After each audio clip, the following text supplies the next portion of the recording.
पावसाचं खूप जास्त वातावरण झालेलं होतं आणि आमच्या घराचे पत्रे काढायला सुरू होते. तर चव्हाण साहेबांनी जे कांड केलं होतं, घरावरचे सगळे पत्रे काढले होते. त्याच्यामुळं जो माल होता तो घरातला तो बाहेर वाळायला टाकलेला होता. तर ज्वारी गहू वगैरे ते काल परवा दिवशीच वाळायला टाकले होते, पण ज्वारी आज वाळायला टाकली होती.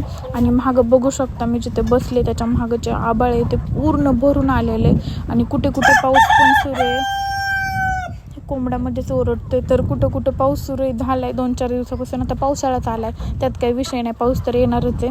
पण एवढी मोठी ज्वारी खाली टाकली होती, 4-5 पोते तरी असेल नाही आहे 4-5 पोते. आणि मागून पाऊस आला होता आणि पाऊस एवढ्या जवळावर आला होता म्हणून माझी पटपट घाई सुरू होती ज्वारी भरण्याची.